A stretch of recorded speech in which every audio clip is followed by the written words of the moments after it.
Too close, Commander. 10 more seconds we would have been swimming in molten sulfur. The Normandy isn't equipped to land in exploding volcanoes. They tend to fry our sensors and melt our hull. Just for future reference. We almost died out there and your pilot is making jokes? It's a coping mechanism. You'll get used to it. I see. It must be a human thing. I don't have a lot of experience dealing with your species, Commander. But I am grateful to you. You saved my life back there, and not just from the volcano. Those Geth would have killed me or dragged me off to Saren. What did Saren want with you? Do you know something about the conduit? Only that it was somehow connected to the Prothean extinction. That is my real area of expertise. I have spent the past 50 years trying to figure out what happened to them. Did your research turn up anything interesting? What is interesting is what I did not turn up. There is remarkably little archaeological evidence of the Protheans, and even less that might explain why they disappeared. It is almost as if someone did not want the mystery solved. It is like someone came along after the Protheans were gone and cleansed the galaxy of clues.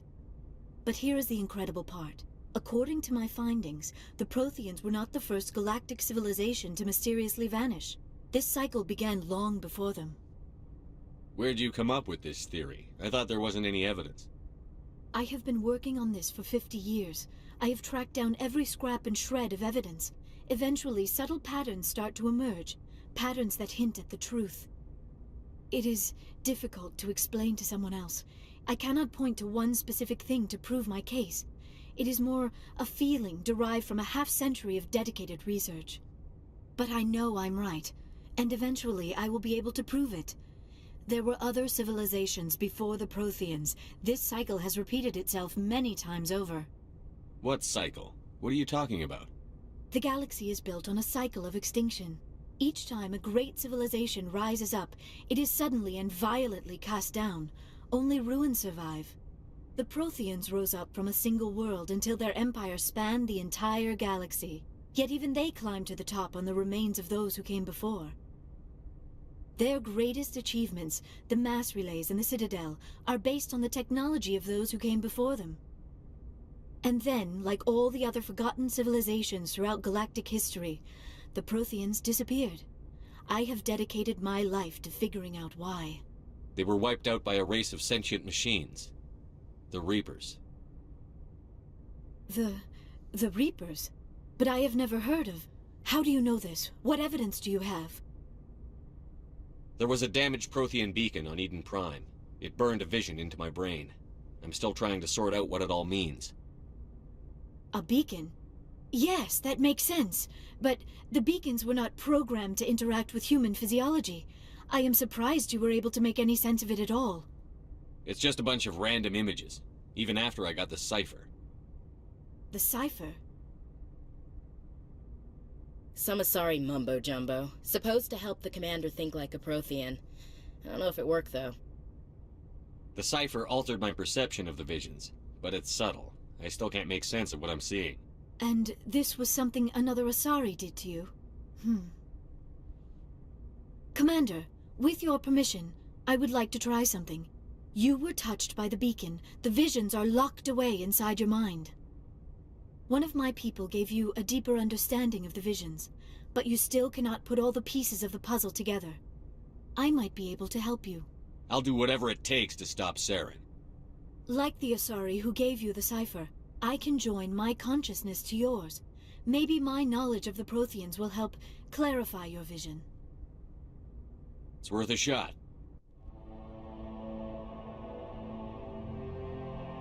Relax, Commander. Embrace eternity.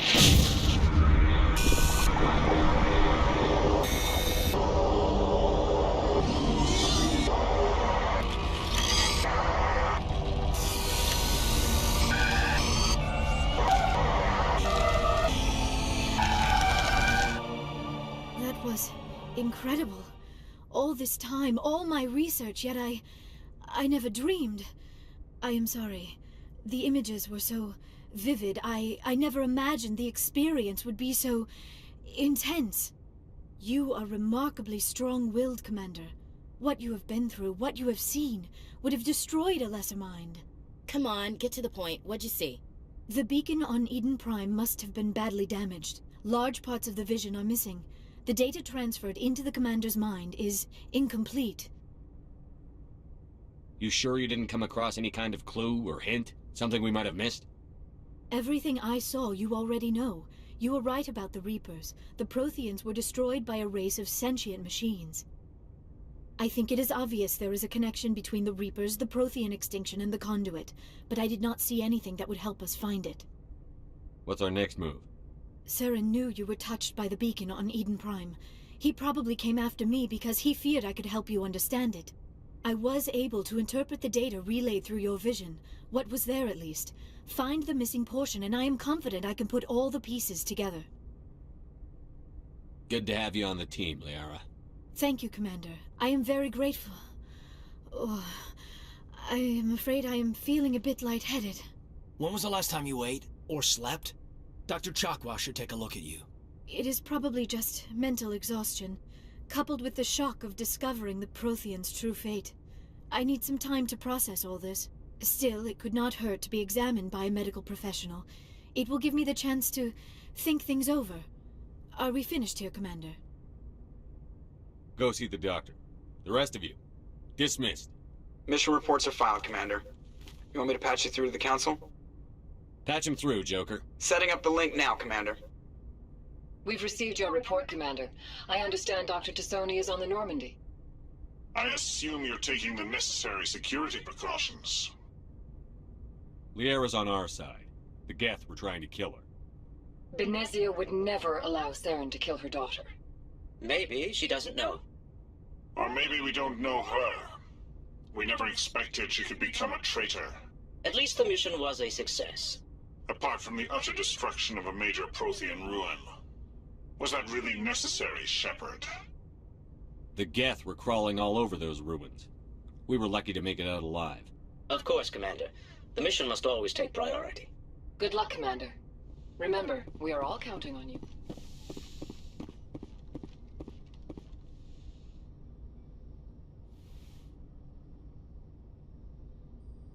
Commander, are you coming to check up on me? You look much better. How are you feeling? Dr. Chakwas assures me I am going to be fine. I was impressed with her knowledge of Asari physiology. You're in good hands. Dr. Chakwas knows what she's doing. I never properly thanked you for saving me from the Geth, Commander. If you hadn't shown up, I'm just glad we got there in time. So am I. I know you took a chance bringing me aboard this ship. I have seen the way your crew looks at me. They do not trust me. But I am not like Benezia. I will do whatever I can to help you stop Saren. I promise. Don't worry, Liara. I trust you. I know you won't let me down. It means a lot to hear you say that, Commander. Thank you. Tell me about yourself, Liara. Me? I am afraid I am not very interesting, Commander. I spend most of my time on remote digs, unearthing mundane items buried in long-forgotten Prothean ruins. You must enjoy something about it. I love my work. Seeking out history's lost secrets has a special appeal for me. You were actually touched by working Prothean technology. That is why I find you so fascinating, Commander. Sounds like you want to dissect me in a lab somewhere. What? No! I did not mean to insinuate. I never meant to offend you, Shepard. I only meant that you would be an interesting specimen for an in-depth study. No, that's even worse. Calm down, Liara. I was only joking. Joking? Oh, by the goddess, how could I be so dense? You must think I am a complete and utter fool. Now you know why I prefer to spend my time in the field with data disks and computers. I always seem to say something embarrassing around other people. Please, just pretend this conversation never happened. Do you know why Benezia joined up with Saren? I don't understand it. She was always outspoken about the need for the Asari to become more involved in shaping galactic events. Maybe she thought allying herself with Saren would somehow be for the greater good in the long run. At least I hope so. This hurts you, doesn't it? None of this makes any sense to me. I have not spoken to Benezia in many years, but I know her. And this was not like her. Something changed. I'd like to know more about the Asari. We were the first species to discover the Citadel. We were instrumental in forming the Council. and we always strive to be the voice of peaceful cooperation in galactic disputes. My people believe we are all part of a single galactic community. Each species contributes something to the greater whole. Although we seek to understand other species, it seems few of them seek to understand us. The galaxy is filled with rumors and misinformation about my people. Like what? Most of the inaccuracies are centered around our mating rituals. My species is monogendered. Male and female have no real meaning for us. We still require a partner to reproduce. This second parent, however, may be of any species and any gender. I don't understand. Your species can mate with anyone? Mating is not quite the proper term, not as you understand it. Physical contact may or may not be involved, but it is not an essential element of the union. The true connection is mental.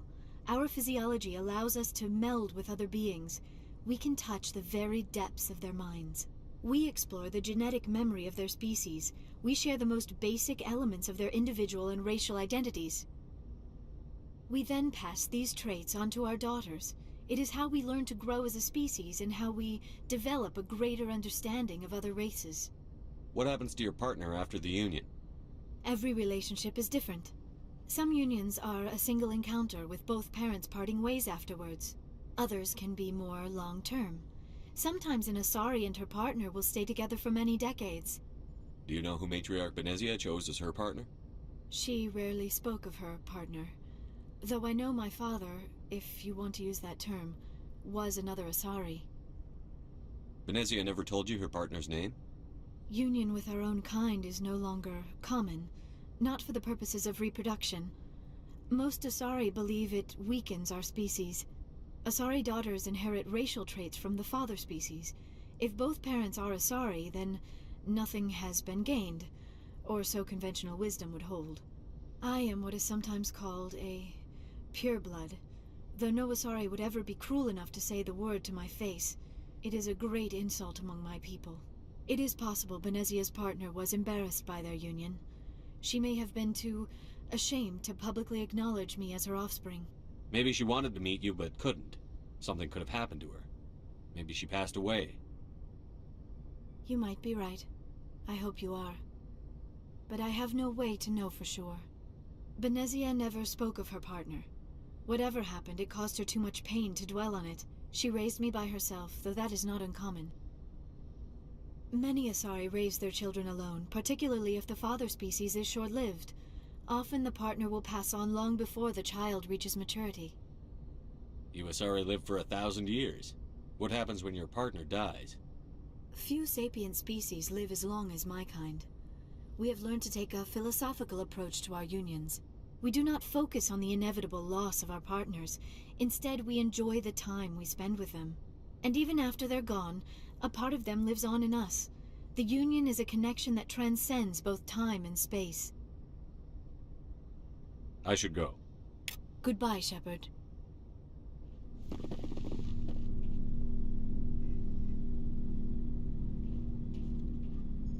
Anything you need, Commander? What's your opinion on the last mission? Dr. Tassoni. Seems like a sweet girl. Easy on the eyes. I mean, if you like the bookish sort. Just trying to get a sense of where the crew's at. Thoughts? Well, they know about the stonewalling you've had from the Council. And what do they think? They're on your side. They're pissed about the resistance we're getting, especially from our side. I'll have a better handle on all of it when my head stops hurting. Another L2 flare-up. Anything I can do? No, Commander, it'll settle down. It's rough sometimes, but they spike higher than a lot of L3s. Except for you, of course. Besides, I fared a lot better than some after Kinetics was through. Got a story there, Olenko? You know the records about the biotic training out on Jump Zero? They're all classified. Because the Alliance made mistakes. After first contact, Kinetics was set up to track Element Zero exposures and develop implants for humans. Once we had an embassy on the Citadel, Kinetics could bring in experts instead of taking it slow. The only experts would have to be aliens. Dead on. Turians, actually. That's why Canadics kept it a secret. They were afraid of what people back home would think, asking the Turians for help when we just fought a war with them. The Asari would have been more acceptable than the Turians. Yes, but the company didn't go through the Citadel. It would have made Earth look weak, so they discreetly hired some Turian mercenaries. Get your knuckles rapped a few times, Lieutenant? Yeah, you could say that. Our instructor was a Turian by the name of Commander Vernus. A real hard-ass. He basically had a free pass to break us if it would turn out a decent biotic. Kind of spiraled from there, Commander. Did he ever face charges for that? He got his, yeah. But like everything else at Jump Zero, it was under the table. The less said, the better. Anyway, this is ancient stuff. I walked it off a long time ago. I should get back to my duties, Commander. We're here to make history, not rehash it. We'll talk another time, Lieutenant. Commander?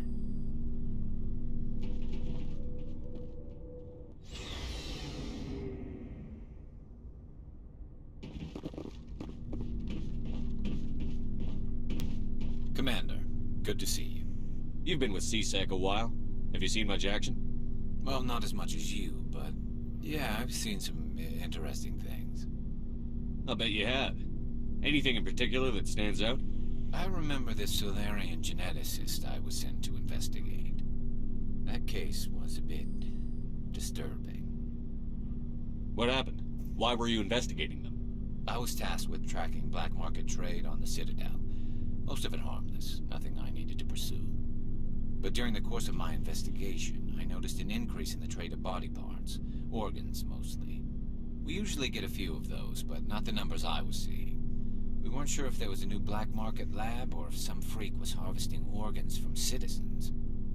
So what was it? Both, actually. But it took us a while to figure that out. So how did you figure out what was happening? First, we got a hold of a sample and ran DNA tests. The weird thing was, the match led us to a Turian who was still alive and was very convinced he'd never lost his liver. After a bit of digging, I discovered this Turian worked briefly for Dr. Salion, the geneticist. So I went to his lab hoping to find evidence of cloned organ development, but there was nothing. No Solarian hearts, no Turian livers, not one Krogan testicle. You're kidding, right? Why would anyone want Krogan testicles? Some Krogan believe that testicle transplants can increase their virility, counteract the effects of the genophage. It doesn't work, but that doesn't stop them from buying. They'll pay up to 10,000 credits each. That's 40,000 for a full set. Somebody's making a killing out there. What did you do about the geneticist? I brought in some of his employees for interrogation, to see if I could get them to talk. While I was interviewing one of them, I came across something suspicious. You mean threatened? Was that really necessary? Maybe, maybe not. Either way, it paid off. One of my detainees started bleeding profusely during the interview. We offered to patch him up, and he got frantic, freaked out. I ordered a full exam to find out what was going on. Our medics found incisions all over his body, some of them fresh. That was our big break. These people weren't just Dr. Salion's employees. They were test tubes. Walking, living test tubes. He was growing parts inside these people? Exactly. He cloned their organs right inside their own bodies. Then he harvested them and sold them off. Most of the victims were poor. He'd pay them each a small percentage of the sales, but only if the organs were good. Sometimes an organ wouldn't grow properly, so he'd just leave it in them. Most of them were a mess, but only on the inside, hidden so nobody could see it. I hope he got what he deserved. That's the worst part. We never caught him. Why not? What the hell happened? He ran, blew his lab, grabbed some of his employees, and headed for the nearest space dock. By the time I found out, his ship was already leaving. He threatened to kill his hostages if we tried to stop him. But you went after him anyway, right? I ordered Citadel Defense to shoot him down, but CSEC headquarters countermanded my order. They were worried about the hostages, worried about civilian casualties if the ship was destroyed so close to the Citadel. I told them those hostages were dead anyway. He just used them to make more organs, but they wouldn't listen. Well, it's not worth the risk. You pursue the vessel and disable it. That's the best choice. They sent the military after him, but he got away just the same. Yes, they did. I went to Palin and told him what I thought of him and his policies. He said if I didn't like it, I could quit. Well, I almost did. All they had to do was disable that ship, stop him from running. Maybe the hostages die, maybe they don't, but at least we stopped the bastard responsible for it all. If you don't care about the fate of those hostages, then you're no better than he is. You're just a terrorist with a badge. Yeah, maybe you're right. It doesn't make it any easier, but I see your point. Just wish I could have stopped him. That's all. Do you have any idea what happened to Dr. Salion? I sent out feelers from time to time, hoping to find something. I thought I'd found him a while back. He changed ships and changed his name to Dr. Hart, his idea of a joke, I guess. I told the military, but they weren't convinced it was him. I got the transponder frequency for his new ship, but I just can't get anyone to check it out. I'll check out the coordinates when I get a chance. I was hoping you'd say that. But Commander, take me with you when you go. If it's Salion, I want to be there when you find him.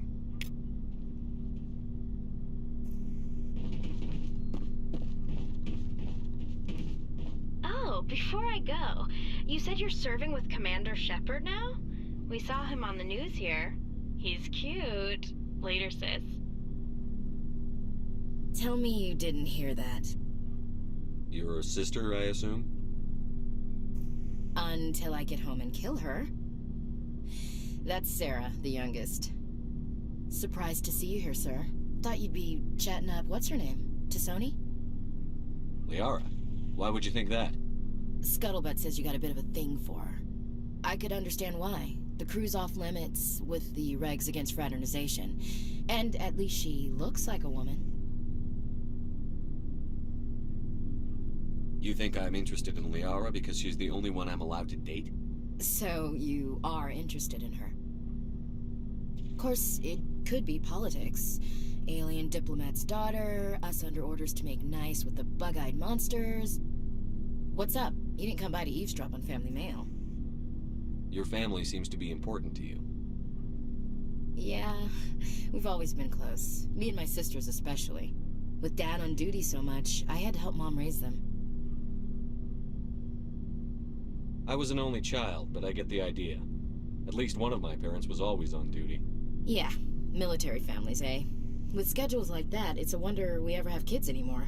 Things were tense between Sarah and me for a while. Then we bonded. Sounds like a story. Feel like sharing? Sarah got herself a boyfriend who wanted to go faster than she did, Mike.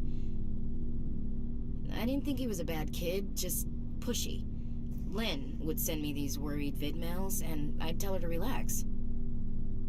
Where were you when this was going on? I was on active duty. Sarah's graduating high school this year. This was only a couple of years back.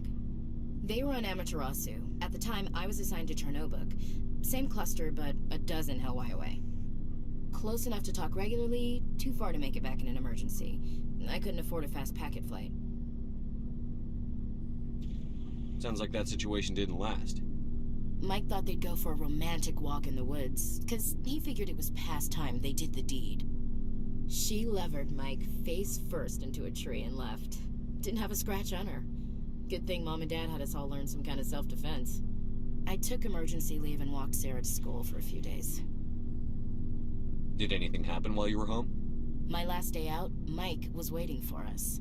Sarah had told her friends, so everyone at school knew what he did. He wasn't happy.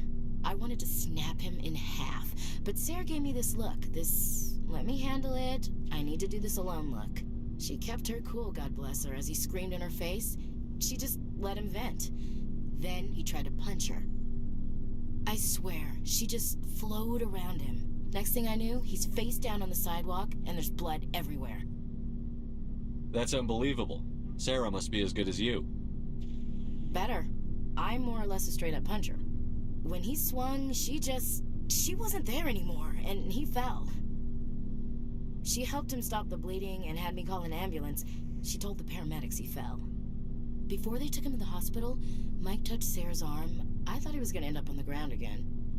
But he hung his head, whispered, "I'm sorry," and started crying. And she hugged him. The Williams women are a decisive bunch, Commander. We do things when we're ready. Not before, not after. Where was your father during this? Wasn't your family stationed near him? Dad always wanted to serve in space, but he wanted us to have real ground under our feet. He'd say, space is beautiful, but you can't raise a family there. I cannot rest from travel. I will drink life to the lees. All times I have enjoyed greatly, have suffered greatly, both with those that loved me and alone. For always roaming with a hungry heart, much have I seen and known, cities of men and manners, climates, councils, governments. I didn't know you liked classical literature. Ulysses was my dad's favorite poem. Every time he shipped out, he recorded me reading it. He had a dozen versions when he retired. Does he still like it? I sure hope so. I read it to his grave every time I go home. Dad passed on a few years back. He's probably still watching, though. So behave. I thought you said he was dead. You know, from heaven, wherever that is. That's not a problem with you, is it? That I believe in God? Your beliefs are your business. I'm your commanding officer, not your moral compass. Just my commanding officer, huh? We'll have to see about that.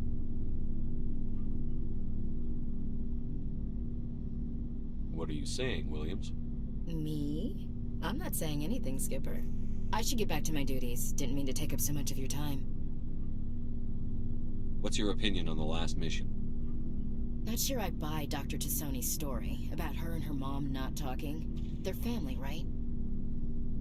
Not everyone's as close to their family as you are. Yeah, that's true. It's funny, I never really thought about that before. Too bad those ruins got destroyed. I mean, they lasted thousands of years. That's impressive. We'll talk later, Williams. Looking forward to it, Skipper. What do you want, Shepard? Why did you become a mercenary? Lots of reasons. Such as? Such as, I needed to get out of our system. I needed to eat. I needed to survive. Why not stay and help your people? I tried to help. That's why I had to leave. What happened? I was betrayed. I was head of a small tribe.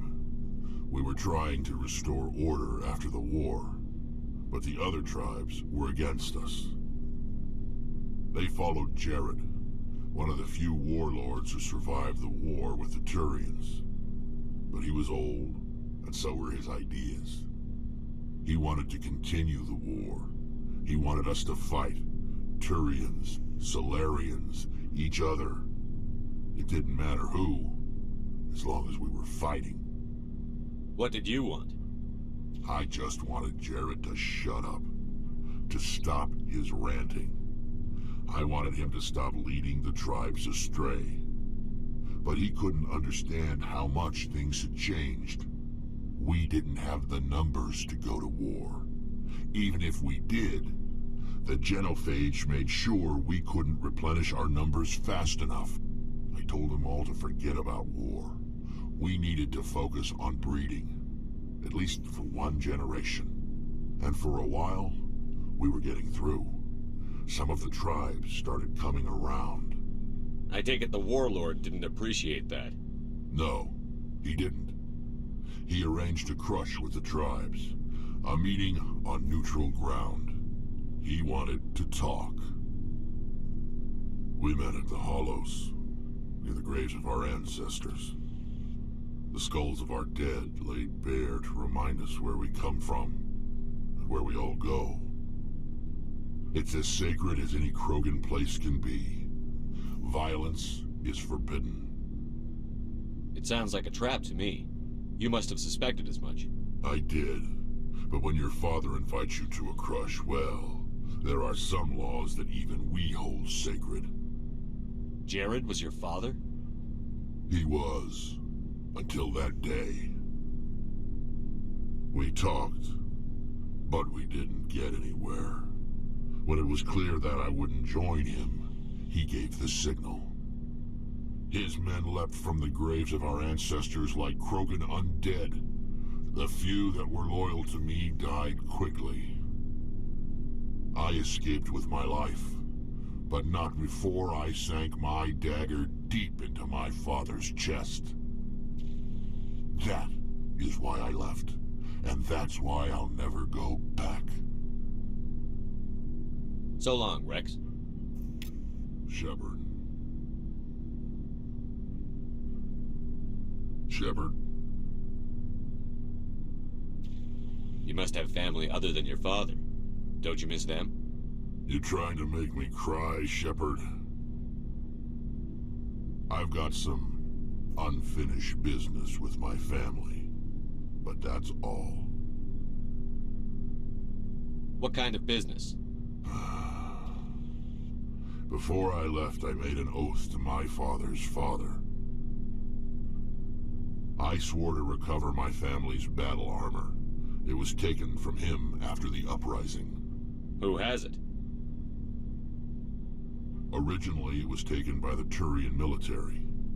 We weren't allowed armor or weapons after the war. Now, it's in the hands of Taun Actus, a Turian scum who collects relics from the war. He's made millions selling Krogan artifacts that were stolen from my people. He's got several bases where he stores his goods, all fortified and guarded. I just don't know which base has my family's armor. Just tell me where to start looking. I'll upload the data to your nav system. But Commander, I want to be there when you find him. So long, Rex. Shepard.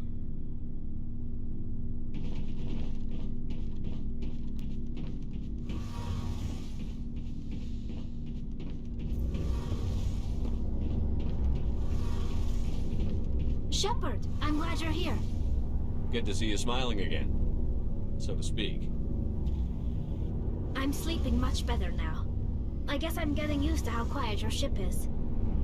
I still think a lot about my pilgrimage, though. I know Staren's our top priority, but with all the worlds we go to, I was hoping to find something to bring back to the flotilla. What are you hoping to find? Usually, people bring back something like a derelict ship we can use for salvage. But I need something bigger. There's a lot expected of me. What's so special about you? It's my father. He's the senior member of the Admiralty Board. He's one of only 5 people who can overrule the decisions of the Conclave for the good of the migrant fleet. My father is responsible for the lives of 17 million people. Our entire race is in his hands, and I'm his only child. So are you some kind of heir to the Quarian throne or something? No, it doesn't work that way. My father's position isn't hereditary. I'll probably never serve on the Admiralty Board myself. Officially, I'm just the same as any other citizen. But it doesn't work that way in practice. People have always treated me differently because of who my father is. Why didn't you tell me this before? I guess I'm just tired of people judging me because of who my father is. Everyone's waiting for me to do something great on my pilgrimage. Something that will forever change our lives for the better. If I don't, it's like I failed, and that reflects badly on both me and my father. The work you're doing here is more important than anything any Quarian has ever done before. Yes, I know. But you have to understand Quarian culture. We're a very insular society. The events beyond the flotilla don't much matter to the average citizen. Our greatest dream is that one day, we'll return to our homeworld and drive out the Geth. But even if we stop Saren, that's not going to happen. There's still millions of Geth behind the veil. Until they're gone, our exile will continue. What would you need to bring back to make everyone happy? Something that would help us better understand the Geth. They've changed significantly since the exile. They've continued to evolve. We've done our best to study them, but it's not easy. They're very reclusive. Until recently, they never went beyond the borders of the Veil. And all the Geth we run into now are under Saren's control. We'd need to find Geth operating on their own, independently. But I don't want this to get in the way of our mission, Shepard. First, we stop Saren. Then I'll worry about my own problems. What was your father like? It wasn't easy growing up as the daughter of one of the Admiralty. Even before he joined the board, he was a prominent figure. People looked to him for leadership. He had to set an example, and he expected the same of his daughter. Plus, he was pretty strict, a military man through and through. He never allowed me to settle for anything less than excellence. As a kid, I sometimes felt like he was pushing me too hard. But now I'm old enough to appreciate what he taught me. The world doesn't owe us anything. If we want something in life, we have to earn it. Where was your mother in all this? Mother was around, but she always seemed to kind of blend into the background. Almost like she was overshadowed by my father. He tends to do that to people. She passed on about 5 years ago. Some airborne virus that swept through the fleet. Happens sometimes when the filters start to break down. I think my father took it pretty hard. After she was gone, he became even more focused on his work. I think that was his way of dealing with the grief. Sounds like a tough upbringing. You don't resent your father at all? Like I said, it wasn't easy. My father's not the kind of person you bond with, and he wasn't around all that much. Too busy. People counted on him, and he took his duties seriously. Even when he was around, he always seemed a bit distant, like his mind was always somewhere else. Come to think of it, I can't ever remember seeing him smile. Not once. It's like he was always weighed down by all that responsibility. I mean, I know he cares about me, but he never really showed it, not in the usual way. I guess the best thing I can say about my father is that I respect him. I want to talk about something else. Like what? I should go. See you later.